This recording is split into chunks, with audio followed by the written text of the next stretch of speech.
On est live, bonjour à tous et bienvenue dans ce nouveau podcast de Trading Cults. Je suis Nordin Mejd et aujourd'hui j'ai l'honneur et le privilège d'avoir justement l'honneur de la présence. Il y a le stress qui monte là. C'est ça. Bon, en fait juste avant j'ai fait un podcast en anglais, maintenant je switch en français. Donc j'ai l'honneur d'avoir Diata avec moi, un jeune trader français qui a eu beaucoup de succès. Et qui est là aujourd'hui avec nous à Dubaï, qui va nous partager son expérience, qui va également nous partager un petit peu à savoir qui il est. Donc, sans plus attendre, Diata, bienvenue, merci d'avoir accepté ce podcast. Merci beaucoup Nordine et merci également pour l'invitation. Donc premier podcast pour moi, j'en ai jamais fait avant, donc on va voir ce que ça va donner. J'ai un peu de stress, mais je pense que ça va bien se passer. Non, franchement, ça va être cool. On est en famille. Mets-moi à l'aise. Allez, bon, on va faire un petit jingle Trading. Voilà, c'est bon. C'est bon, on est chaud maintenant. Diata, donc pour ceux qui ne te connaissent pas, est-ce que tu pourrais d'abord te présenter ? D'accord, donc je m'appelle Diata, j'ai 25 ans. J'ai grandi en France et j'ai fait toute ma vie en France. Et je suis également trader sur les marchés financiers depuis 5 ans maintenant, sur le marché du Forex et des CFD. D'accord. Un point important à mentionner, c'est que tu n'as pas grandi en France, mais tu as grandi à Paris. C'est ça. C'est totalement différent. Totalement différent, ouais. C'est vrai que la France, les gens généralement quand ils passent à la France, ils pensent que tout est pareil, mais c'est totalement différent. Un mec qui vient du sud, du nord, de Paris, c'est totalement différent. Et, moi, je viens de Paris, la capitale de France et la meilleure ville du monde. La meilleure ville du monde. Selon Wikipédia. Selon Wikipédia, ouais. Maintenant, parle-nous un petit peu de ta découverte du trading. Comment tout ça a commencé ? Parce que tu n'as quand même que 25 ans, mais tu as déjà pas mal d'expérience. Donc, où est-ce que ça a commencé ? Alors moi, j'ai toujours été passionné par l'entrepreneuriat et l'indépendance en général. Et lorsque tu es jeune, également avec les réseaux sociaux, moi j'ai également été, je ne vais pas mentir, j'ai également été influencé. Lorsque tu veux te lancer dans le business, etc., on te propose différents business. Il y a le e-commerce, il y a le trading. Et à cette époque-là, vers 2018, 2019, 2020, c'était vraiment que le trading, que le e-commerce. Donc, j'ai commencé par le e-commerce. Okay. J'ai commencé à faire de l'argent en dropshipping avec le marketing d'influence, les ads, Facebook ads, en vendant dans différents pays, en Allemagne, en Australie, etc. Donc, ça m'a permis de découvrir l'entrepreneuriat et également d'être indépendant. Ouais. Parce que moi, depuis que j'ai, on va dire, l'âge de 17 ans, 18 ans, je suis totalement indépendant. Je crois que la dernière fois que j'ai demandé de l'argent à mes parents, je devais avoir 16 ans, 17 ans. Donc, je suis devenu assez indépendant assez tôt parce que je n'étais pas fan du système scolaire, de ce qu'on me proposait. Moi, je voulais vraiment être libre. Et la seule manière d'être libre, c'est d'être entrepreneur ou de suivre vraiment de très longues études. Et vu que moi, je ne suis pas quelqu'un de scolaire, donc j'ai préféré choisir l'entrepreneuriat. Donc, j'ai commencé par l'e-commerce dropshipping, donc j'ai eu un succès par rapport à ça. Et après, j'ai découvert le trading d'une manière assez bizarre à travers le copy trading. Donc, j'avais suivi un influenceur, donc j'avais suivi ses signaux. J'ai gagné au début, ma première transaction, mon premier trade, j'ai gagné genre, je sais plus, $80, 80 €, quelque chose comme ça. Donc, à partir de ce moment-là, en plus, à ce moment-là, je travaillais à Subway. Donc, tu travailles à Subway, tu ouvres une position, tu gagnes 80 € en quelques minutes, tu te dis, qu'est-ce que je fais ? Il y a vraiment une grosse opportunité. Donc, après, bon, comme on sait, quand tu démarres le trading, là, tu peux soit gagner beaucoup dès le début, soit perdre dès le début. Et après, je te rends compte directement que dès que tu commences à perdre, que c'est pas comme ça. Le trading, tu ne veux pas devenir riche du jour au lendemain et faire beaucoup de profit. Donc, malgré que j'ai perdu mon argent après, donc j'ai perdu l'intégralité de mon dépôt, donc c'était $300, donc j'ai commencé à gagner et j'ai tout perdu. Mais malgré ça, je me suis dit, même si j'ai tout perdu, j'ai quand même gagné un moment, donc ça veut dire que c'est possible de gagner par rapport au trading et de vivre du trading tout simplement. Donc j'ai commencé à me former, à apprendre différentes stratégies. J'ai commencé par le chartisme parce que c'était connu à l'époque, donc tout ce qui est pattern, structure de marché, etc. Donc j'ai beaucoup aimé, j'ai eu des résultats, mais rien de concret, quoi, vu que j'étais pas structuré. C'était le début, donc tu apprends, tu tentes des choses. Et après, j'ai découvert la SMC, tout ce qui est SMC, c'était donc stratégie Smart Money Concept. Et dès que j'ai commencé la stratégie, j'ai kiffé. Donc j'ai commencé à apprendre la stratégie, les order blocks, etc. J'ai pris des positions, donc je me suis dit, mais c'est incroyable cette stratégie. Je vais devenir millionnaire, là, c'est quoi cette stratégie ? Donc j'ai commencé à l'apprendre à trader. Et j'ai kiffé, j'ai continué dans cette lancée-là. Donc forcément, il y a eu des hauts et des bas durant mon parcours. Mais en tout cas, une fois que j'ai découvert le trading, j'ai pu lâcher, je me suis focus sur ça pendant plusieurs années. Et aujourd'hui, je pense que j'ai fait le bon choix parce que ça me permet d'être indépendant totalement sur les marchés financiers aujourd'hui. Et merci le trading, comme on dit. Après, on va détailler un peu, mais ouais. ça, il y a beaucoup de choses mauvaises, Ouais. beaucoup de pertes également, beaucoup d'apprentissage. Mais de toute façon, on en parlera. Le trading, c'est vraiment un apprentissage de long terme. Et C'est sûr. c'est vraiment un business très spécifique et très unique Ouais. qui fonctionne d'une manière assez unique parce que n'importe quel business, tu travailles, tu charbonnes, tu auras des résultats à un moment donné. Mais le trading, tu peux charbonner, apprendre des stratégies, te donner à fond, mais je ne sais pas, après 4 ans, avoir je sais pas, une période de perte assez conséquente ou pendant plusieurs mois, les configurations de marché ne te correspondent pas. Et c'est vraiment le seul business qui est unique par rapport à ça. D'où l'importance de connaître le trading de fond en comble, de connaître la psychologie et tout ce qui en suit. Mais de toute façon, on en parlera. Ouais, on en parle déjà. De toute façon, Diata, il est trop honnête. On est là dans un podcast à Dubaï. C'était pas ce qu'on avait dit. On a dit que tu étais censé être millionnaire depuis que tu avais 11 ans. Tu avais vendu 50 appartements quand tu avais 13 ans. Ça, ouais. Et là, tu es en train de dire la vérité que c'est difficile. Je sais pas ce Totalement. que... On n'est pas là pour vendre du rêve, on est là pour dire la vérité. Ouais. Et si vous voulez être rentable en trading, il va falloir passer par certaines choses. Ouais. Et ensuite, tu peux avoir des résultats. Mais si tu n'es pas conscient de ça et tu es assez rêveur par rapport au trading, ça va être compliqué. Donc, je préfère être honnête avec les gens qui regardent parce que après, ils vont commencer à avoir des mauvais résultats. Après, ils vont m'envoyer des messages et dire « Mais pourquoi je ne fais pas d'argent Pourquoi je fais pas d'argent ?» Parce qu'il y a plusieurs steps par lesquels passer. Mais honnêtement, ça vaut le coup. Ça vaut le coup parce que honnêtement, aujourd'hui, je vis ma meilleure vie grâce à ça. Ouais, on va y venir parce que c'est l'une des raisons, je pense, qui va intéresser, c'est que vraiment au bout du tunnel et de toutes ces années où tu as galéré, finalement, tu as arrivé à atteindre des objectifs. Et aujourd'hui, tu es là à Dubaï pour partager ça avec toute la communauté francophone. Mais on va quand même suivre un ordre chronologique. Au départ, il y a eu des galères, il y a eu des comptes grillés, il y a eu des pertes. Quelle a été ta période la plus difficile? Qu'est-ce que tu pourrais nous partager? Alors, ça a vraiment été une période assez compliquée parce que, comme je disais au début, je travaillais chez Subway, donc j'avais de l'argent de côté et je me suis mis à trader en fonds propres. Donc, j'ai déposé de l'argent, j'ai déposé $5 000 chez un broker et j'ai tout perdu. Ouais. Donc, ça a été un moment assez difficile parce que perdre $5 000 comme ça quand tu travailles dans la restauration, c'est assez hardcore et ça a mis vraiment un gros coup moral et pendant plusieurs semaines. Là, maintenant, j'ose le dire, mais j'étais en dépression totale. Ouais. Tu perds autant d'argent en peu de temps et tu ne gagnes pas beaucoup. Forcément, j'étais en dépression et ça m'a mis un gros coup au moral et ça m'a pris du temps avant de remonter la pente. Mais honnêtement, ça a été une expérience parce que trading, il faut passer par ça. Parce qu'après, ça te forge totalement et ça m'a aidé à mieux comprendre comment réussir en trading par rapport au money management. Parce que forcément, si tu crames un compte, c'est que tu n'avais pas de money management. Donc, j'ai fait beaucoup d'erreurs par rapport à ça. Et ensuite, j'ai pu m'améliorer, construire une stratégie, etc. Mais ça a pris du temps. Mais oui, je suis passé par ces étapes-là de perte, de grosses capitales, de gros capitaux. Et après, j'ai pu apprendre de mes erreurs et améliorer ma stratégie par rapport à ça. Mais je pense que comme tout trader, au début, tu commences. En fait, il y a plusieurs profils. Il y a des gens qui commencent à trader, ils ont des gros résultats dès le début. Mais où il y en a, ils commencent, ils perdent énormément dès le début. Mais pour tout le monde, c'est la même chose. Tu finis toujours par cramer ton capital quand tu commences le trading.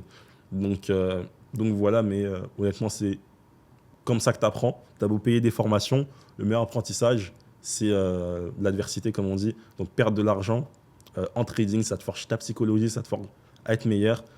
Et en plus, ça te forge également à d'autres business en général, parce que le trading, c'est vraiment un sport de haut niveau, comme on dit. Et une fois que tu réussis à être bon en trading, tu réussis même à être bon dans ta vie, parce que ça te forge totalement, ça change totalement ton mindset.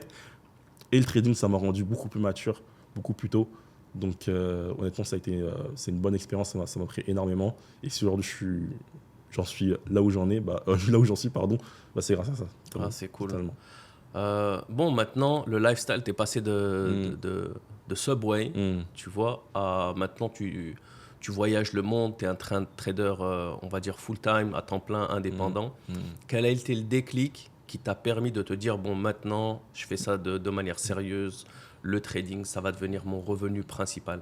Alors, ça a été les propres firmes, parce qu'au début, je tradais en faux propres. Donc, c'était compliqué d'avoir des résultats. Si tu veux avoir des résultats, vraiment gagner ta vie en faux propre, avoir des gros capitaux. Ouais. Donc dès que j'ai découvert les profs firmes, je me suis dit, c'est mon opportunité. J'ai commencé avec FTMO, donc j'ai connu la prof firme FTMO, donc c'était en 2020, 2021. Et ensuite, dès que j'ai vu qu'on pouvait avoir accès à des capitaux assez conséquents, 100 000, 200 000 $, donc je me suis dit directement, c'est fait pour moi, je vais pouvoir vraiment gagner ma vie grâce à ça. Donc j'ai découvert les profs firmes, j'ai pu trader, j'en ai perdu pas mal au début, j'en ai validé. Également chez MyForexFund, c'est vraiment chez eux que j'ai commencé à faire mes premiers retraits, et chez TrueForexFund aussi. Donc au début, j'achetais des challenges, bon, je les cramais comme tout le monde. Je cramais pas mal de comptes prof firme, je dépassais le droit d'eau, j'avais pas de monnaie. Bon, en gros, c'est le début, tu vois, c'est l'apprentissage. Donc ensuite, j'ai validé chez MyForexFund, j'ai fait des retraits, j'ai perdu les comptes, j'ai refait des retraits, j'ai revalidé des comptes, etc. Mais après, le moment où je me suis dit, c'était vraiment, c'est quand j'ai commencé à avoir des résultats avec TrueForexFund, c'est vraiment là où j'ai réussi à être consistant sur le long terme. Donc j'avais validé un challenge de 200 000 $ chez TrueForexFund et je ne sais pas ce qui s'est passé à ce moment-là, mais je pense que c'était au fur et à mesure d'avoir des pertes. J'en avais marre de griller les comptes. C'est ça, j'en avais marre. Je me suis dit, ok, là je suis funded 200 000 $, il faut que tu arrêtes de faire le con, essaie d'avoir un plan. Et là, j'ai totalement changé ma stratégie. J'ai diminué mon risk-reward, j'ai diminué également mes prises de position et je me contentais de prendre 2-3 positions dans le mois. Maximum, 2-3 positions dans le mois. Et j'ai réussi à garder le compte TrueForexFund sur 7 mois d'affilée et je faisais un retrait toutes les 2 semaines parce que c'était des périodes bi-weekly. Donc à ce moment-là, c'est là où j'ai compris que trading vraiment, vraiment tu apprends le trading en tradant avec l'apprentissage parce que c'est comme ça que j'ai construit ma stratégie. Et une fois que j'ai vu que je pouvais garder un compte sur du long terme, qu'une fois que, tu as une stratégie mise en place et tu la respectes, bizarrement, tu arrives à garder tes comptes sur du long terme, à faire des retraits de manière régulière. Donc c'est grâce à cette prof firme-là que j'ai compris que vraiment le trading, c'était beaucoup plus facile qu'on pensait, mais beaucoup plus facile parce que je suis passé par là où je suis passé. Mais quand même, le trading, en vrai, c'est simple. Comme on dit, c'est la manière la plus compliquée de faire de l'argent facile. Donc, une fois que j'ai commencé à comprendre ça, j'ai gardé mes comptes sur du long terme. Et c'est à partir de ce moment-là que j'ai eu le déclic. Et j'ai pu vraiment garder des profs firmes, accumuler mes comptes de trading, mes comptes profs firmes et commencer à avoir vraiment des revenus de manière régulière. Et vraiment de dépendre vraiment à 100% du trading prof firme. Ah, cool. En fait, quand tu es rentré également après chez Trading Cult, ton expérience elle a été vraiment linéaire. Tu n'as pas grillé de compte directement, tu as enchaîné payout après payout. C'est ça. Donc, on a discuté un peu de l'expérience, mais en fait, c'est également cette expérience dans d'autres prop firms qui t'a forgé. C'est ça. Et ça, c'est un message. C'est parce que je parle avec beaucoup de traders qui parfois ils baissent les bras après avoir grillé un compte ou 2 comptes ou qui ont zéro expérience dans le trading traditionnel chez les brokers, qui commencent direct dans les prop firms et qui n'ont pas une carapace assez solide. Donc, est-ce qu'il y aurait quelque chose que tu aurais fait différemment ou est-ce que ça a été nécessaire? Tu as dû passer justement par cette période pour pouvoir en arriver là. Honnêtement, moi, je n'étais pas le genre de trader qui avait un journal de trading, un compte trading. Moi, j'ai vraiment appris sur le tas parce que je n'aimais pas ce genre de choses-là. Donc, certes, j'ai appris, mais je pense que si un trader il veut vraiment avoir des résultats de manière rapide, je le conseille vraiment d'avoir un journal de trading, un plan de trading parce que ça va permettre d'aller beaucoup plus vite. Moi, j'ai appris en perdant pas mal d'argent, en cramant des comptes, etc. Mais parce que également, j'avais l'e-commerce à côté, donc ça me permettait de financer mes challenges profirmes, etc. Mais une personne qui n'a pas beaucoup d'argent à perdre, je le conseille vraiment de mettre en place un journal de trading, avoir un plan de trading, ensuite analyser les statistiques, la data et s'améliorer au fur et à mesure.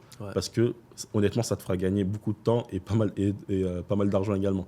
Donc, et du coup, une fois que je suis passé par cette étape-là et j'ai compris que je pouvais être consistant en respectant ma stratégie, j'ai également découvert Trading Cult. Donc, à travers, je ne sais plus comment, c'était sûrement à travers les réseaux sociaux, à travers un post ou un influenceur qui l'a partagé. Donc, j'ai vu vos challenges une step, que vous acceptez toutes les stratégies pour la validation. Et vous avez également une règle de consistency. Et honnêtement, il y a beaucoup de gens qui se plaignent par rapport à la consistency, etc. Mais honnêtement, ma stratégie, elle respectait déjà cette règle de consistency. Parce qu'une fois que tu comprends le trading, tu ne vas pas te permettre de faire tous tes profits en un jour, etc. et ensuite faire un retrait. Non, tu dois vraiment trader de manière consistante, avoir une stratégie consistante. Donc, tu gagnes tout le temps 1 000 € par exemple. Ensuite, tu closes tes positions, tu as un RR22, tu suis ton money management. Et ensuite, ça te permet d'être consistant et avoir des résultats de manière régulière. Et c'est ça qui définit un trader rentable. Donc, honnêtement, ça m'a également beaucoup aidé à être beaucoup plus consistant dans mon trading, à avoir une stratégie beaucoup plus simple parce que, comme je t'ai dit, bah, j'avais baissé mon risk-reward, donc j'avais un risk-reward de 2. Ouais. Donc, je risquais 500 pour gagner 1000. Ouais. Et ensuite, une fois que tu fais ça, tu t'enchaînes comme ça, tu gagnes 4000, 5000, 6000. Tu fais tes demandes de retrait, tu es consistant et tu trades beaucoup moins et tu trades beaucoup mieux. Donc, beaucoup de gens pensent que, bah, c'est pour ça que je dis souvent que le trading, c'est vraiment un business unique. Parce que dans tous les business, plus tu travailles, plus tu charbonnes, plus tu vas avoir des résultats. Mais dans le trading, plus tu es face au marché, c'est pas souvent bénéfique pour ta stratégie. Mieux vaut prendre du recul sur le marché, prendre des positions à haute probabilité, comme je l'ai dit. Ensuite, tu vas pouvoir avoir des résultats. Okay. Et vraiment, la règle de consistance, être consistant dans son trading, ça va être... c'est pour ça qu'on dit consistance, parce que ça t'aide à être consistant et à gagner de l'argent sur du long terme. Donc, TradingCube, ça m'a beaucoup aidé par rapport à ça. Ça m'a permis de faire des retraits, soit sur des challenges one step, sur des challenges 2 steps, etc. Et je suis vraiment content de mon expérience avec TradingCube parce que ça m'a aidé à me développer en trading et à m'améliorer également par rapport à ma stratégie. Tu vois, tu as mentionné un truc par rapport au RR, c'est important. Le risk-reward, c'est ton taux de perte face à ton taux de profit. C'est ça. Et justement, en termes de consistance, pourquoi est-ce que c'est important d'avoir un bon RR pour pouvoir justement être consistant dans le trading? Parce qu'il y a de nombreux traders qui essayent de gagner en un jour, qui essaient de gagner tellement rapidement, qui n'ont pas de consistance et qui te disent, moi, je n'ai pas besoin de consistance, mais je pense que autant tu peux gagner vite, autant tu peux perdre vite. Donc, est-ce que toi, le RR dans ta stratégie, c'est quelque chose d'important que tu respectes? C'est trop important, c'est ça qui va définir ta rentabilité, parce que le trading, c'est vraiment une question de probabilité, comme on dit. Donc, plus tu as un RR élevé, plus ton taux de réussite il va être faible. Et au début, j'avais un RR très élevé, donc je tradais vraiment avec des RR de 5-6 parce que j'ai commencé avec le SMCICT, mais après ma stratégie, elle s'est améliorée au fur et à mesure du temps. Et j'ai vraiment, une fois que j'ai commencé à baisser mon risk-reward, à le garder de manière consistante, donc toujours je gagne beaucoup plus que ce que je risque. Par exemple, un RR de 2, si je risque 500, je gagne 1000. Et mon taux de réussite, bizarrement, était plus élevé. Donc forcément, vu que tu perds moins, ta psychologie, elle est moins affectée et tu vas pouvoir être plus facilement rentable. Parce que si tu as des RR élevés de 5-6 et tu as, je sais pas, une rentabilité ou une probabilité de gain de 30% sur tes trades, si tu enchaînes 2, 3, 4 SL d'affilée, ça va être très compliqué et très dur psychologiquement d'être rentable à long terme. Alors que si tu as un taux de réussite beaucoup plus élevé, forcément, tu vas être rentable beaucoup plus facilement parce que tu vas moins être impacté par rapport à la psychologie, par rapport à la perte de tes positions. Donc, c'est pour ça que vraiment, ça va vraiment aider d'ajuster mon risk-reward, de le comprendre également, d'analyser ma data, savoir c'est quoi mon taux de réussite en général. Et après, ça va t'aider à être rentable. Parce que si tu as un risk-reward de 2, bah, tu as juste besoin de 50% de réussite pour être rentable. Alors que si tu as un RR de 5, certes, tu vas enchaîner des gains, mais tu peux également enchaîner des pertes. Et voilà, quoi, si tu perds, y a des limites de drawdown sur tes comptes propres firmes. Tu as 4%, ou 8% ou 5%, ça dépend des propres firmes. Mais si tu enchaînes des pertes, bah, ton compte il va sauter. Donc c'est pour ça que vraiment, Trading Pro-Firme, ça m'a également beaucoup aidé par rapport à ça. Parce que le fait qu'il y ait des drawdowns max, des pertes max, bah, ça te force à faire attention à ça et c'est ça qui va t'aider à être rentable.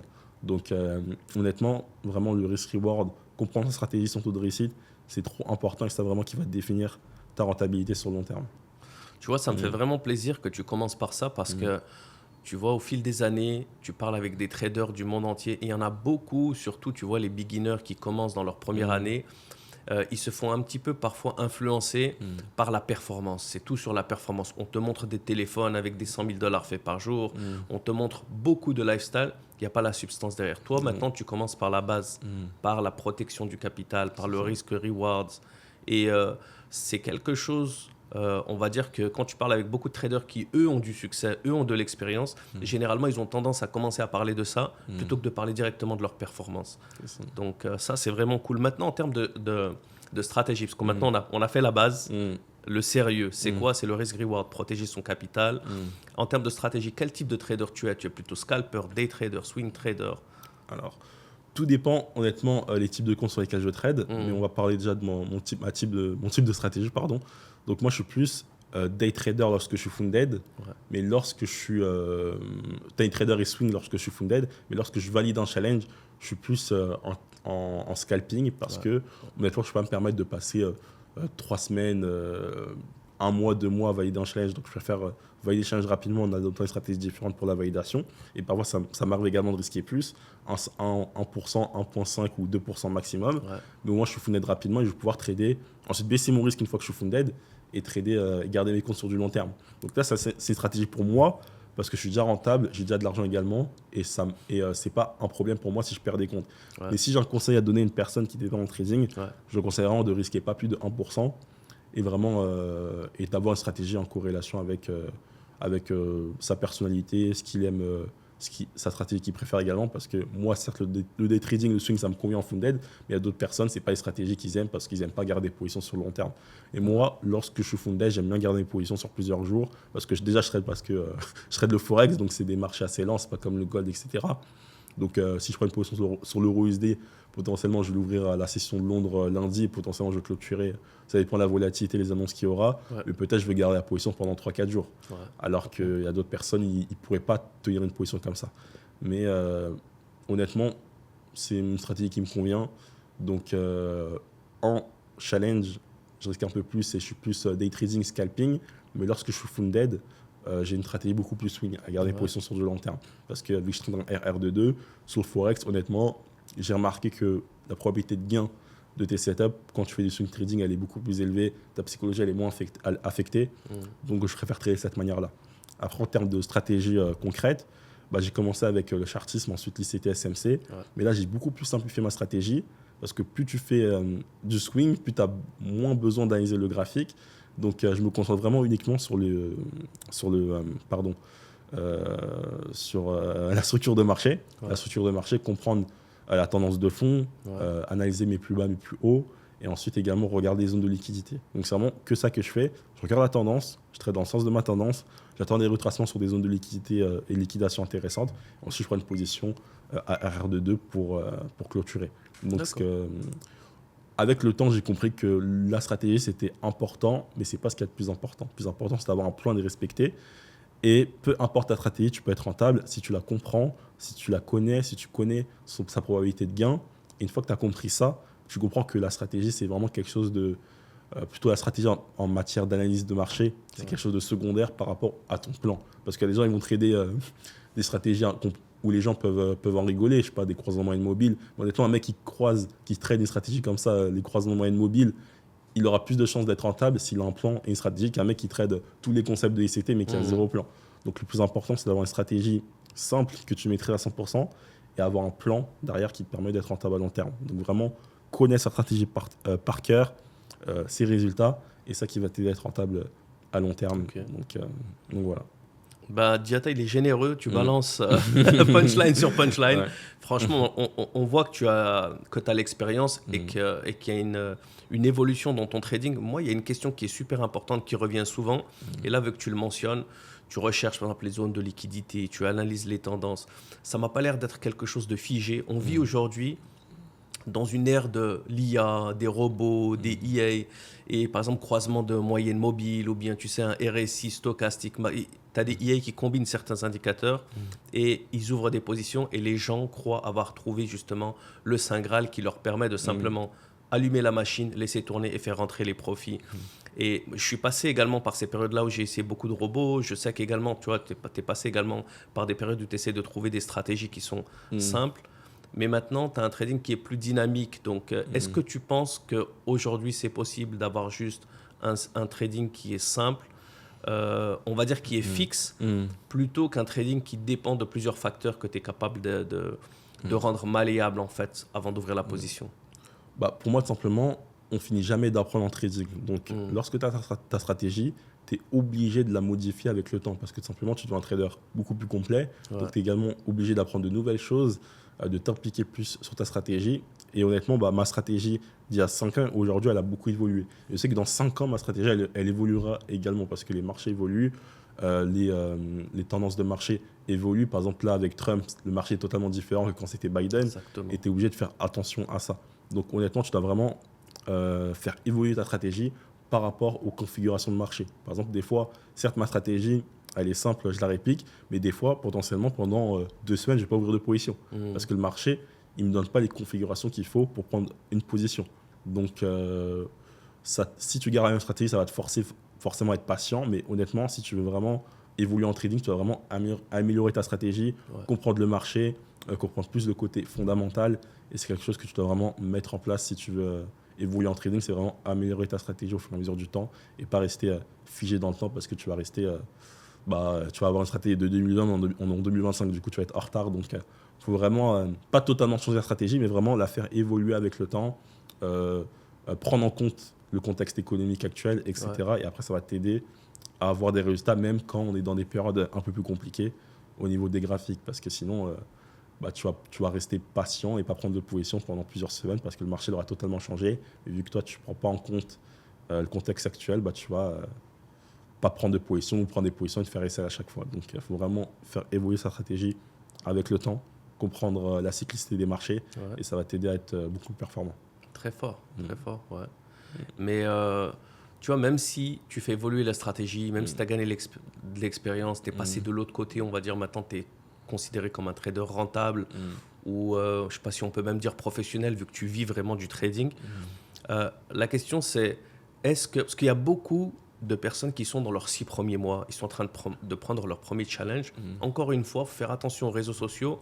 Ça peut, nous on va partager également ça sur les réseaux sociaux, mais il peut y avoir du bon, il peut y avoir également parfois du contenu trop agressif. Moi, la question que j'ai, c'est est-ce qu'une fois que tu arrives à rentrer dans le monde du rentable, est-ce que c'est fini, ça y est, tu as la stratégie, ou est-ce que parfois tu as quand même encore des mauvaises surprises, des mauvaises périodes, tu dois complètement te challenger en fait? Totalement. Par exemple, même si tu es rentable à long terme, tu finiras toujours par avoir des moments de doute ou des moments où ta stratégie fonctionne bien, donc fonctionne moins, donc tu es obligé d'améliorer ta stratégie. Et parfois également, ça m'est arrivé d'avoir des moments où je perds des comptes funded, où ça va juste sur ta psychologie, tu vas dire, ah mais ma stratégie, qu'est-ce qui se passe, elle est plus rentable, qu'est-ce que je fais? Donc il faut vraiment rester fort dans ces moments-là, parce que c'est des moments qui vont arriver, et même si tu as 10 ans de trading, ça t'arrivera. Il y aura forcément des moments de perte, des moments de doute par rapport à ta stratégie. Donc c'est vrai que c'est très important de forger ta psychologie par rapport à ça, parce que ça va arriver ces moments-là. Donc si tu n'es pas prêt, ça peut vraiment avoir des conséquences assez fortes par rapport à ton trading, par rapport à tes capitaux. Donc toujours être conscient que les comptes que tu as, imaginons que tu es un trader firme, tu valides tes challenges, il y aura potentiellement des moments où tu vas les cramer ces challenges-là. Donc il faut être fort, savoir que ça peut arriver, et si ça arrive, tu peux toujours le refaire. Si tu as déjà validé un challenge et fait 10 retraits, tu peux toujours valider un challenge et en refaire 10. Donc il faut rester fort et pas se laisser impacter par la psychologie, parce que c'est vraiment ça qui peut détruire un trader. Si tu n'es pas conscient de ces choses-là, tu vas avoir des moments de doute et qui peuvent te remettre en question, potentiellement te faire arrêter. Alors que si tu avais un plan, comme on dit, si tu respectes ton plan de A à Z, ça n'arrivera pas. Donc vraiment toujours comprendre ça, toujours avoir ça en tête et savoir que le trading, il y aura forcément des moments de difficulté, que ce soit après 2 ans, 3 ans, 5 ans, 10 ans. Et comme on dit, on s'améliore de jour en jour. Donc il faut vraiment comprendre cela et ça va t'aider à avoir moins de moments de doute, avoir moins d'affect sur ta stratégie par rapport à ta psychologie et avoir, comme on dit, de meilleurs résultats sur le long terme par rapport à ça. Ouais, franchement, ça c'est cool. Maintenant, le côté positif, parce qu'on dit, voilà, il y a du risque, on respecte le risque, on fait évoluer la stratégie également, je remets toujours en question, on n'arrête pas d'apprendre. Mais le côté positif, c'est que toi, aujourd'hui, tu as 25 ans. Comment le trading t'a permis de changer ton lifestyle? Est-ce que il y a eu de gros changements ou est-ce que rien n'a changé? Aujourd'hui, quel type de personne tu es grâce au trading? Grâce au trading, ça m'a permis de totalement m'émanciper, d'être totalement indépendant. Aujourd'hui, je peux voyager où je veux, quand je veux. Et c'est vraiment le trading qui m'a permis de faire ça. Alors que si, par exemple, tu as un travail où qui te force à être dans un bureau, etc., ça va être compliqué pour toi d'avoir cette indépendance. Donc, honnêtement, moi, le trading, j'ai choisi cette activité-là parce que ça me permet d'être indépendant à 100%. Donc, c'est ça que j'ai choisi le trading. Et aujourd'hui, ça m'a totalement changé ma vie parce que moi, je suis quelqu'un qui aime voyager, j'aime pas rester au même endroit tout le temps. Donc, certes, j'aime bien Paris, mais j'aime bien voyager. Là, actuellement, on est à Dubaï, je vais aller en Malaisie dans quelques semaines. Donc, j'étais aux États-Unis également, à Miami avant.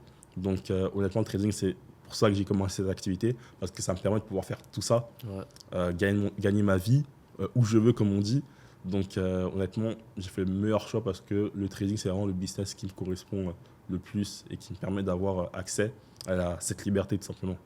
Surtout que c'est pas seulement le type de voyage, parce qu'il y en a parfois, quand tu penses voyage et tu travailles, c'est prendre des vacances, aller une semaine, courir, tu viens à peine de mettre les pieds dans l'eau, que tu es en train de dire J-4, tu vois. Mais là, tu restes des longues durées, C'est ça. tu vois, tu restes des 1 mois, des 2 mois, comme tu m'as dit, tu vois, on a discuté, c'est pas vraiment des vacances, c'est que tu vis dans le pays. Et en plus de ça, le gros avantage, c'est que tu n'arrêtes pas de travailler. C'est ça. Tu vois, tu continues quand même de générer, tu peux être à Miami, tu peux être en Malaisie, tu continues de trader en fait. C'est ça, totalement. Donc, tu as le lifestyle qui te suit, tu as le travail qui te suit, tu l'emmènes avec toi, avec ton laptop, avec ton téléphone. Totalement. Bah, quand j'étais à Miami, ça m'a pas empêché de trader, prendre des positions et également faire du contenu pour ma communauté. Ouais. Donc, vraiment. Récupérer des payouts aussi. C'est ça, récupérer des payouts, faire des retraits chez Trading Cult. Ouais. Donc, honnêtement, c'est également pour ça que j'aime bien le trading. C'est parce que même si tu as un lifestyle, tu voyages, tu ne veux pas en off ton business par rapport à ça. Je peux totalement être en vacances, trader, continuer de trader également, et continuer d'avoir ma routine et avoir des résultats alors que je suis à l'autre bout du monde aujourd'hui et demain peut-être je serai à l'autre bout du monde encore et je continuerai de trader.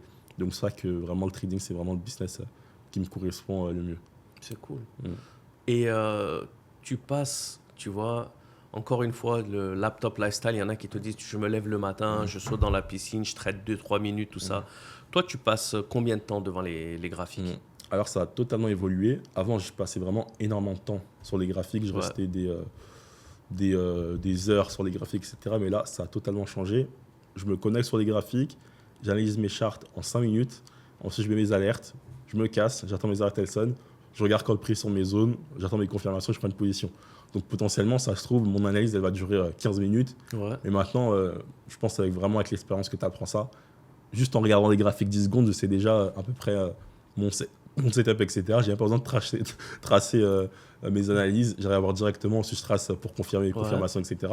Aujourd'hui, ma façon d'analyser, elle est vraiment beaucoup plus simple parce que je regarde vraiment, je passe vraiment beaucoup mon temps sur les graphiques. Donc le matin, je me réveille, je prends mon petit café, je vais sur les graphiques. Avant la session de Londres, je trace mes zones d'intervention, etc. Je trace mes alertes. Ensuite, je me casse des graphiques, j'attends. J'ai mon téléphone qui sonne sur TradingView, j'ai ma petite notification, je retourne sur les graphiques, je regarde les confirmations, je repasse une alerte. Et si le prix vient sur ma zone, je prends une position ou sinon, je n'en prends pas. Okay. Donc, vraiment, ma manière d'analyser, elle est beaucoup plus simple aujourd'hui. Et c'est aussi pour ça que ça me permet de voyager parce que je n'ai pas besoin d'être sur les graphiques comme ça pendant des heures et des heures. J'analyse mes graphiques, je fais mes alertes, je me barre. Parce que c'est une grosse erreur que les traders ils font. Ils vont sur les graphiques, ils les regardent pendant des heures et des heures et ils attendent une opportunité. Ouais. Et forcément, si tu regardes le marché pendant des heures et des heures, le marché va te donner des opportunités, mais pas forcément les meilleures. Donc, mieux vaut éviter de faire ça. Et généralement, comme on dit souvent, la première impression, c'est la meilleure. Donc, va sur les graphiques, vois ce que le marché te donne, mets tes alertes, close tes charts. Je pense que c'est la meilleure solution si tu veux vraiment avoir les meilleures performances et éviter d'avoir des prises de position que tu n'es pas censé prendre. Donc honnêtement, ça m'a vraiment aidé. Et aujourd'hui, ma journée de trading, elle est beaucoup plus courte, mais elle est beaucoup plus qualitative. Donc vraiment, c'est pour ça que j'ai adopté cette stratégie-là, parce que ça me permet d'avoir des meilleurs résultats et de prendre vraiment les setups à haute probabilité. Ah, magnifique. Mais en plus de ça, je pense qu'il y a un truc qui est important, c'est que tu passes moins de temps, mais tu restes consistant, tu vas regarder les marchés peut-être quasi tous les jours, ou sauf s'il n'y a pas d'opportunité pendant. Parce qu'en fait, il y a pas mal de traders qui me disent « Ouais, moi j'ai un burn-out, je passais des 12 heures par jour devant les écrans.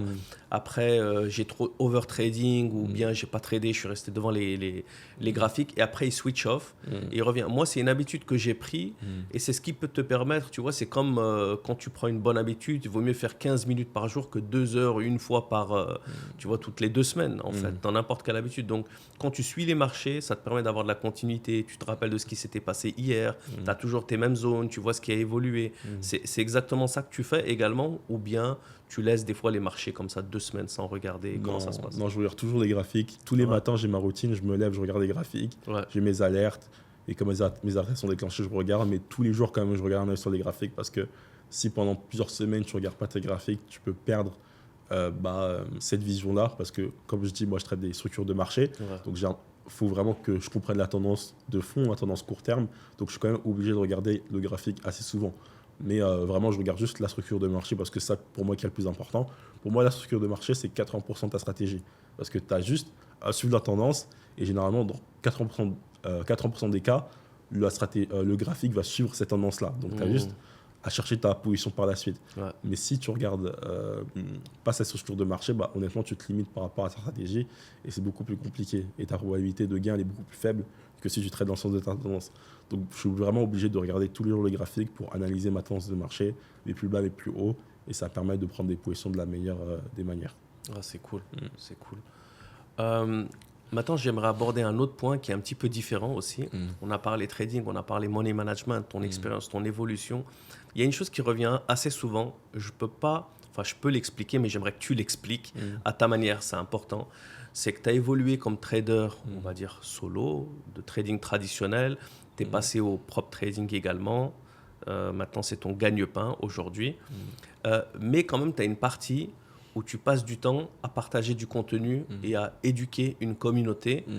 Et il y a souvent des traders qui commencent et qui atteignent un niveau où ils deviennent des éducateurs et ça leur permet de garder un standard de trading assez haut. Donc j'aimerais moi que tu expliques un petit peu ton switch, pourquoi tu as décidé également d'éduquer d'autres personnes, de travailler en communauté comme ça. Quelle a été également l'évolution qui t'a permis également de passer à ce statut-là? Alors, c'est vraiment une excellente question parce que moi, quand j'étais marré trading, j'étais vraiment tout seul. Ouais. Donc, la raison pour laquelle j'ai commencé à partager mes graphiques, etc. Donc, j'étais dans un groupe Telegram, etc. Et moi, je voulais partager mes analyses. Donc, j'ai ouvert un groupe Telegram. J'ai commencé à partager mon trading, etc. Et c'était vraiment juste pour avoir une communauté, avoir des gens qui parlaient. Parce qu'au début, vraiment, c'est très compliqué de trouver des gens dans le business en général. Alors, dans le business et dans le trading, c'est encore plus dur. Et c'est vraiment qu'à travers les réseaux sociaux, tu peux faire ce genre de rencontres. Donc, c'était vraiment juste pour parler aux gens. Donc, j'ai commencé à partager mes graphiques, mes analyses. Et mon canal Telegram, ça a été mon journal de trading à moi parce que je partageais vraiment tout de A à Z. Tous les jours, je partageais une analyse, mes graphiques, mes setups, etc. Genre, j'étais comme un fou. Tous les jours, je postais sur mon Telegram, etc. Donc, j'ai posté. Ça m'a permis de monter en communauté, etc. Et ensuite, j'avais beaucoup de la demande par rapport à de la formation, etc. Et tout. Donc, c'était il y a 3 ans, on va dire. Donc, j'ai commencé à aider les gens par rapport à la stratégie, comment évoluer en trading, etc. Donc, j'ai quand même coaché pas mal de gens. Mais après, j'ai totalement arrêté là, cette année, ou ces 2 dernières années. Là, je partage vraiment que du contenu de manière gratuite. Parce que, comment dire, je trouve j'ai plus besoin aujourd'hui de vendre des formations ou faire ça. Si je le fais, je le ferai, mais je ferai vraiment un truc du type coaching, etc. Mais honnêtement, quand tu fais de la formation et que tu vois que les gens ne sont pas motivés, ça ne donne pas envie de faire de la formation, tu vois, parce que les gens, ils ne le disent pas beaucoup, mais lorsque tu vends des formations, il y a peut-être 30% qui vont regarder la formation jusqu'en entier, et il y a peut-être 10% qui vont vraiment trader et vouloir s'améliorer en trading, parce que dans le trading, malheureusement, les gens ils veulent de l'argent rapide et ils n'aiment pas apprendre sur du long terme. Donc, moi, je me cassais le cul avant à faire des formations, inciter les gens à envoyer des messages. Genre, toutes les semaines, les gens que je formais, je leur envoyais un message pour dire comment s'est passée ta semaine de trading, etc. Et il y en a, ils ne répondaient pas. Donc, je me dis, déjà, si je le fais, honnêtement, je ne le faisais pas pour l'argent parce que je ne gagnais pas énormément, mais je le fais également juste pour partager parce que je kiffais ça. Donc, j'ai vu que ça n'intéressait pas trop les gens. Les gens, ils aimaient trop l'argent rapide, ils ne voulaient pas prendre sur le long terme. Donc, il y avait quelques-uns avec qui aujourd'hui je suis en contact, mais je parle avec eux. Mais sinon, je ne suis plus trop fan du côté formation. Donc, c'est pour ça que je ne propose plus rien. Là, je partage vraiment que du contenu gratuit sur YouTube, des vlogs, lifestyle, mon contenu en trading, ma stratégie. Sur mon Telegram, je poste tous les jours mes analyses, etc. Parce que ça me plaît beaucoup plus que proposer de la formation. Parce que, voilà quoi, si je fais quelque chose, avant tout, c'est pour faire quelque chose que j'aime. Et c'est pour ça que j'ai commencé le trading. C'est pour être indépendant et faire ce que j'aime. Donc, pourquoi faire de la formation si c'est pour faire quelque chose que j'aime plus trop faire. Donc, honnêtement, je propose plus de la formation, mais je propose énormément de contenu sur YouTube, des vlogs, etc. Parce que je kiffe trop partager mon trading, mes expériences et recevoir des messages que les gens kiffent et tout. Ça me fait trop plaisir. Donc, c'est pour ça que j'ai développé ça ces dernières années et je me retrouve beaucoup plus dans ça. Ouais, c'est cool. En plus, franchement, ça motive parce que tu le fais pas comme un vendeur de rêve, tu partages ton lifestyle. Et voilà, moi, je te connais personnellement. C'est la vraie vie que tu vis. Tu aimes vraiment voyager, tu aimes découvrir de nouveaux horizons. Après, c'est vrai que maintenant, il y a vraiment un fléau sur les réseaux sociaux, c'est qu'il y a vraiment trop de vendeurs de rêves. Il y a des personnes qui te montrent tu vois, des profits mirobolants sur le téléphone à 6-7 chiffres par jour. Voilà, maintenant les gens ils cherchent des shortcuts. Maintenant les gens c'est des rêveurs, ils se disent voilà, je peux devenir millionnaire juste en suivant quelques signaux en un mois et tout ça. Maintenant, un petit conseil justement à tous les personnes qui se lancent dans le trading. Tu vois, on a commencé vraiment par le dur, par le risque-reward, parce qu'il faut charbonner, il faut faire les choses sérieuses. Quel est le conseil que tu donnes justement aux beginners pour pas tomber dans le panneau, pour faire les choses sérieusement et un jour peut-être aspirer à devenir un trader comme toi? Le plus important, comme on le dit, c'est de se former. Aujourd'hui, sur YouTube, il y a énormément de contenu, énormément de stratégies. Donc, de regarder ça, c'est bien d'être intéressé par le lifestyle parce qu'honnêtement, c'est ça qui m'a intéressé dans le trading parce qu'il y avait un influenceur qui a partagé ses profits, etc. Donc, je me suis dit, OK, s'il peut le faire, je peux le faire. Mais après, il faut essayer de creuser un peu plus loin parce que si tu te contentes de suivre des signaux, ça va être compliqué pour toi d'être rentable à long terme. Donc, la meilleure manière d'être rentable, c'est de se former. Donc, je leur conseille vraiment de se former, de regarder tout ce qui se fait sur YouTube et d'arrêter d'être trop intéressé au lifestyle. C'est bien parce qu'honnêtement, il y a des gens qui montent le lifestyle mais qui également ont des résultats et c'est vrai. Il y a beaucoup de gens également qui montent du lifestyle mais qui n'ont rien derrière. Donc, essayez de creuser un peu plus sur les gens que vous suivez. Essayez de regarder YouTube, le contenu, etc.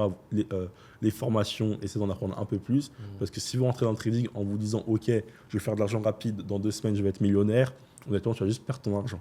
Donc, si vraiment le trading t'intéresse, tu vas réussir honnêtement, comme tous les business en général, si tu t'appliques sur du long terme, tu vas réussir, mais ça prendra du temps et il faut vraiment que tu suives ce process-là, te former, backtester les marchés, construire ta stratégie, avoir ton plan, ton journal et tu vas être rentable à long terme. Mais si tu te contentes de suivre des signaux, c'est bien sur du court terme, mais à long terme, tu n'auras pas de résultat. Donc vraiment, je conseille ça aux gens s'ils souhaitent vraiment se développer en trading, y passer du temps, se former, s'éduquer. Et c'est vraiment ça qui va jouer sur ta réussite parce que si tu t'éduques pas, tu vas juste perdre ton temps et perdre ton argent et c'est le plus important. C'est exactement ça. En fait, ça peut être une bonne... pour un lancement, ça peut être un bon tremplin de suivre des signaux, apprendre, mais il ne faut pas devenir dépendant des signaux. Il faut également que tu développes ta propre expérience, que tu arrives à comprendre quel est ton risque. Il y en a beaucoup qui suivent les signaux, ils ne savent même pas quel volume utiliser, quel effet de levier utiliser. Donc, ce n'est pas en copiant des signaux n'importe comment que tu vas réussir à construire un patrimoine. Tu vois. Même en copiant des signaux, même si le mec il a des résultats de fou, si tu ne connais pas ton money management, tu ne connais pas ton risk reward, tu ne connais pas l'effet de levier, tu ne connais pas ta marge, etc. Même si le mec il envoie des signaux de fou, si tu ne connais pas tout ça, tu vas quand même perdre ton argent. Donc c'est pour ça qu'il faut que les gens ils comprennent ça. Il faut vraiment que tu aies une bonne stratégie parce que si tu n'as pas un bon money management et tu suis des signaux, tu vas quand même pas gagner de l'argent sur du long terme. Il suffit d'une perte, tu vas perdre tout capital parce que tu ne comprends pas ces principes-là. Et d'où se former parce que ça va t'aider à mieux comprendre ce que tu fais sur les marchés. Le plus important, c'est savoir ce que tu fais. Quand tu ouvres une position, tu vas savoir pourquoi tu ouvres cette position, pourquoi cette taille de position, pourquoi ce TP, pourquoi ce SL. Et une fois que tu connais ton business et ton trading de manière en 360, ça va vraiment t'aider à développer de la meilleure des manières, simplement. C'est cool. Après, maintenant, dans toute ton évolution, parce que tu es encore jeune, tu vois, donc parfois, moi j'ai commencé également le trading très jeune quand j'étais encore en école de commerce, je faisais ça à côté. Et c'est vrai qu'il n'y avait pas forcément la compréhension de la famille, le soutien, parce que encore bien plus aujourd'hui, même avant, il n'y avait encore pas de choses sur les réseaux sociaux, mais maintenant, il y a des reportages à la télé, des gens qui montrent que c'est des scams, des choses comme ça. Donc, toi, est-ce que tu as quand même réussi à avoir le soutien de tes proches ou bien tu as quand même fait ça tout seul sans en parler à personne? Parce que c'est une question également qui revient souvent au niveau de la psychologie. Tu peux avoir l'effet des gens qui te disent non, trouve un vrai métier, tu perds ton temps et tu vois ça pèse au bout d'un moment et les gens perdent la confiance et à la première perte, tu vois j'avais raison, tu fais n'importe quoi, tu joues, c'est comme le casino. Donc toutes ces questions elles reviennent et voilà, en fait c'est ça ma question. Comment tu as réussi? Est-ce que tu as eu le soutien de ta famille? Dans le trading ou dans le business en général, la meilleure manière de réussir, c'est de suivre les personnes qui ont les résultats qu'on va avoir. Demain, si je me mets dans le trading, je ne vais pas écouter mes parents, je ne vais pas écouter mes amis qui ne connaissent pas le trading, qui ne connaissent pas cette activité. Donc honnêtement, écoutez que des personnes bonnes dans les choses que vous voulez faire. Parce qu'aujourd'hui, si tu te mets à écouter tes proches par rapport à des choses qu'ils n'ont pas fait, forcément, ça va être très compliqué pour toi de réussir. Moi, quand je me suis mis dans le trading, j'en ai parlé à personne.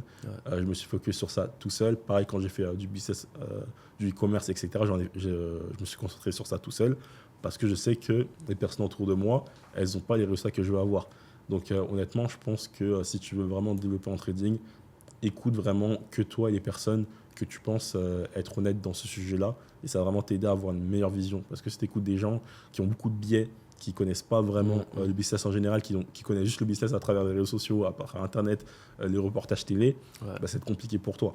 Donc vraiment concentre-toi sur ce que tu veux faire, fais-le à fond et tu tu sauras vraiment ce que tu veux faire à long terme. Donc, écouter les gens, vraiment, c'est la pire des choses à faire lorsque tu veux te lancer dans le trading ou dans le business en général, parce que ça va juste te faire perdre du temps. Donc, honnêtement, juste lance-toi et avec le temps, tu vas comprendre ce business-là et tu pourras avoir des résultats. Ah, franchement, c'est super fort parce que moi, dans mon cas, ça a été vraiment tout ou rien. C'est soit, par exemple, tu peux avoir des gens de ta famille proche ou des très bons potes qui te disent, moi, je crois en toi, je savais que tu allais faire ça. J'avais un pote, justement, quand j'ai commencé, il me l'a rappelé peut-être 10 ans après. Il m'a dit, tu te rappelles quand tu m'en parlais tout le temps, bah, tu vois, finalement, tu as fait ça. Et tu as soit beaucoup de soutien, je trouve, ou tu as soit des personnes qui vraiment, eux-mêmes, ils ont peur de tout et te mettent justement cette peur en toi. Donc, pour moi, ça a été vraiment cette ambivalence de savoir autant ne pas écouter les gens qui te mettront en confiance. Ouais, mais t'es le meilleur, tu verras, tu vas réussir. Après, tu prends la confiance et t'en oublies de charbonner. Autant tu dois faire attention de ceux qui te remplissent de peur parce qu'eux-mêmes, ils vivent dans leur peur. Et 10 ans plus tard, tu les vois, malheureusement, ils n'ont pas réussi à faire grand-chose. Ils continuent de faire leur petit job, ils restent dans leur routine. Et ils veulent... parfois, c'est pas qu'ils te veulent du mal, on va dire. Hein, tu vois, c'est juste qu'eux-mêmes, ils ont ce type de mentalité.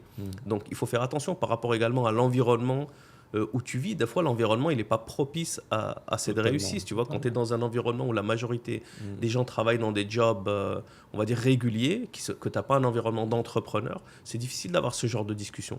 En tout cas, c'était mon cas. Donc, je ne sais pas, toi, si tu as réussi à sortir de cette communauté, a réussi à t'entourer également de personnes qui avaient des mindsets similaires à toi. Totalement. Bah, à travers les réseaux sociaux, comme je l'ai dit, à travers Telegram, ça m'a permis de me rapprocher de gens qui ont la même mentalité que moi. Donc j'ai pu parler à plein de traders. J'ai également rencontré Rachid, donc c'est un trader du Mali, donc avec laquelle j'ai pu avoir des affinités. Fort, c'est ça. On te salue, Rachid. On te salue, spécial dédicace à Rachid. Si tu nous vois, je pense que tu vas nous voir. Grand trader également. C'est ça. Et vraiment, les réseaux sociaux, c'est la meilleure manière de faire des rencontres qui sortent de ton ordinaire. Parce que, honnêtement, dans ton entourage, en général, dans l'entourage de la majorité des personnes qui veulent se lancer dans le business, il y a très peu de gens qui ont des business, il y a très peu de personnes qui sont dans l'entrepreneuriat. Donc, honnêtement, il faut vraiment sortir de ça, se rapprocher des réseaux sociaux, parce qu'aujourd'hui, on critique beaucoup les réseaux sociaux, mais sans les réseaux sociaux, j'en serais pas là aujourd'hui. Il faut vraiment comprendre ça et faire des rencontres par rapport à ça, et essayer de côtoyer vraiment que des gens qui ont la même mentalité que toi, et séparer potentiellement des gens qui veulent pas forcément tomber, parce qu'on parlait des gens qui te font par exemple des reproches par rapport à ce que tu veux faire, ton trading, ton business. Si tu restes avec eux, en gros, ils veulent te faire peur parce que c'est juste le reflet de leur propre peur à eux. Donc il faut vraiment sortir de cet entourage-là et avoir un entourage beaucoup plus sain, qui connaissent ta valeur également, qui connaissent là où tu veux aller. Donc il faut vraiment faire un gros effort sur ça, parce qu'il faut vraiment améliorer son entourage, sinon tu vas juste perdre ton temps, quoi. Ouais, c'est tout. Maintenant, Diata, comment tu te vois, toi, dans les prochaines années en termes d'évolution? Tu comptes rester dans le trading? Est-ce qu'également tu essaies de diversifier? Tu as d'autres passions? T'as d'autres... Tu vois, par exemple, on parle de certains traders qui arrivent à atteindre un certain niveau et qui essayent de diversifier pour ne pas mettre tous leurs œufs dans un même panier. On ne sait pas ce qui va se passer également dans le monde de la finance. Autant que tu as évolué du dropshipping au trading, est-ce qu'il y a une évolution? Tu comptes rester dans le trading? Tu comptes diversifier? Comment tu te vois dans les prochaines années? Alors aujourd'hui, je me vois vraiment beaucoup me diversifier dans d'autres domaines, parce qu'aujourd'hui, le trading, ça m'a permis d'également réinvestir dans d'autres business, parce qu'aujourd'hui, j'ai construit des marques par rapport au e-commerce, et également développer ma passion, parce que je suis passionné d'aviation.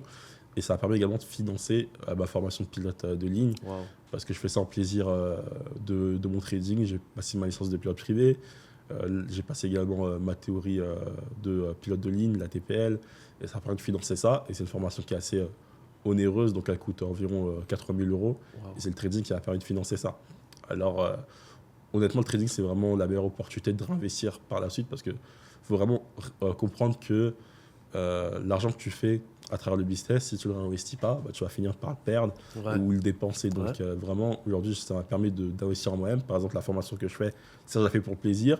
Mais si dans 5 ans, je vais être pilote de ligne, je peux le faire. Donc honnêtement, vraiment, ça m'a permis de réinvestir principalement dans moi-même, parce qu'aujourd'hui, j'ai développé des compétences par rapport au business en général qui font en sorte que j'aurai plus besoin de travailler de toute ma vie. Si demain, je veux lancer un business, si demain, je veux faire quoi que ce soit, je sais que j'ai les compétences pour faire à peu près tout dans le business. Donc honnêtement, investir en soi, c'est la meilleure des choses à faire, que ce soit dans la formation, que ce soit dans ses compétences, parce qu'une fois que tu es la version de toi-même, comme on dit, tu peux vraiment faire tous les business que tu veux.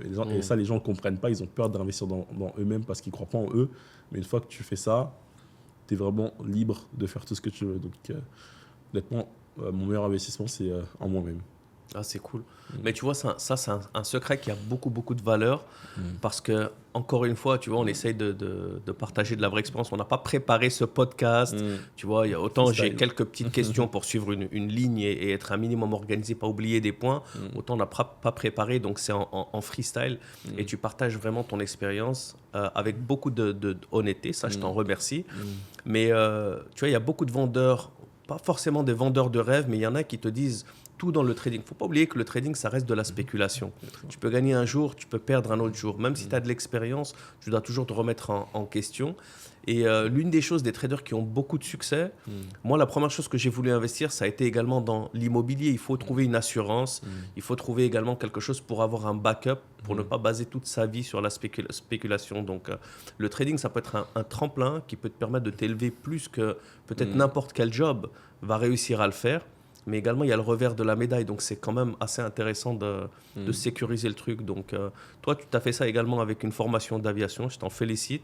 Et est-ce que c'est potentiellement un domaine que tu voudrais faire par plaisir, piloter des avions, ou tu aimerais être également pilote de ligne? Aujourd'hui, c'est surtout le plaisir. Mais après, moi, j'ai vraiment envie de me développer également dans l'aviation. Et mon rêve ultime, c'est vraiment développer ma compagnie aérienne. Donc, on verra si j'y arrive sur le long terme. Mais c'est vraiment mon rêve ultime dans l'aviation, c'est vraiment de développer. Parce que moi, certes, je suis passionné par les choses, mais je suis plus passionné par le business. Donc, si je rentre dans l'aviation, c'est parce que j'aime également le business de l'aviation. Donc, si je rentre dans ça, certes, être pilote, mais également développer un business dans ça. Et vraiment, si j'arrive à construire une compagnie aérienne, donc c'est un rêve assez gros, mais c'est vraiment un goal que j'ai dans les 30 prochaines années, on va dire. Waouh. Bah, rappelez-vous de ce nom, Diata, dans le prochain épisode de Netflix, Air Cocaïne. Non, il essaie d'être trop sérieux. Je veux monter ma compagnie aérienne alors qu'on sait très bien. Non. Franchement, gros respect, c'est du lourd. Diata, j'aimerais te remercier pour ton temps. Et je pense également qu'on a partagé pas mal de valeurs et de choses aussi sérieuses qu'on puisse le partager et de manière la plus honnête possible. J'invite également tous les téléspectateurs à balancer des commentaires, poser vos questions. J'espère qu'on aura l'occasion de faire encore plus de contenu si ça plaît. Et si on a du feedback, on fera une partout un jour. Donc voilà, donc Diata, je te remercie pour ce podcast. Et je vous retrouve à très bientôt. Merci beaucoup. Au revoir. Ciao.